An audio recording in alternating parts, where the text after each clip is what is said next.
और चलिए बुलेटिन में आगे बढ़ते हैं और बात करते हैं हरियाणा विधानसभा के बजट सत्र की। विधानसभा में 7वें दिन सत्ता पक्ष और विपक्ष के बीच तीखी नोकझोंक देखने को मिली। नशे के मुद्दे ने सदन का पारा बढ़ा दिया। बढ़ते नशे को लेकर नेताओं का क्या कहना है, बात की हमारे वरिष्ठ संवाददाता पवन सिमर ने। देखिए, हरियाणा विधानसभा के बजट सत्र की आज की जो कार्यवाही है उसमें सिंथेटिक नशे को लेकर एक ध्यानाकर्षण प्रस्ताव पर चर्चा हुई है। मेरे साथ कांग्रेस के वरिष्ठ विधायक अशोक अरोड़ा साहब हैं। सर, सिंथेटिक नशे को लेकर एक प्रस्ताव जो है वो आया जिसके ऊपर चर्चा हुई है।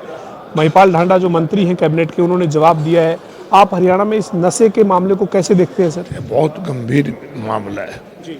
लगातार इस प्रकार का नशा जिसके कभी हरियाणा में नाम भी नहीं सुने थे जी।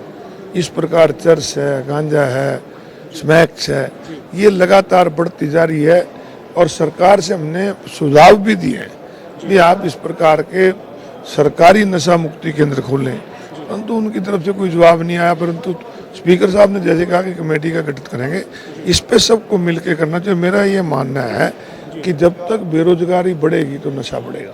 बेरोजगारी को अगर कम करेंगे तो निश्चित रूप से युवा जो हैं उस धारा में बहेंगे और इसके लिए सरकार को बहुत गंभीर होना पड़ेगा।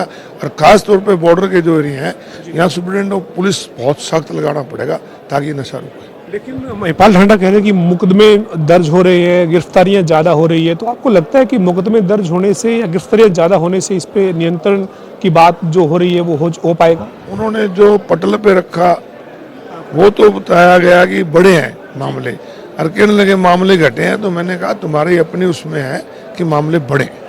सर, एक आज आपने प्रश्नकाल के दौरान किरमच की पीएचसी को सीएचसी बनाने की मांग की, लेकिन स्वास्थ्य मंत्री कह रही है कि साथ में बारना गांव है वहां पर सीएचसी है, तो आपको लगता है कि वहां जरूरत है सर किरमच के लोगों के लिए? बड़ा गांव है, साथ भी कई गांव लगते हैं, इसलिए हमने डिमांड की थी। बिल्डिंग भी है वहाँ, यहाँ तक भी कहा था कि बिल्डिंग की और कमी होगी तो हम बना के देंगे, परंतु सरकार का रवैया लगता है कि विपक्ष के प्रति ज्यादा गंभीर नहीं है। इससे पहले सर सदन में आज जोरदार हंगामा भी हुआ एक मुद्दे पर, पुलिस भर्ती से जुड़ा हुआ पूर्व की सरकार का मामला था।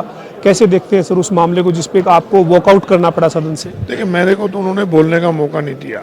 मैंने एक बात ही कहना चाहता था कि जिस प्रकार आप हाई कोर्ट को कोड कर रहे हो, हाई कोर्ट ने अगर चयन आयोग के भर्ती पे सवाल उठाया तो कोई उसमें फिर पूर्व मुख्यमंत्री कैसे दोषी हो गया?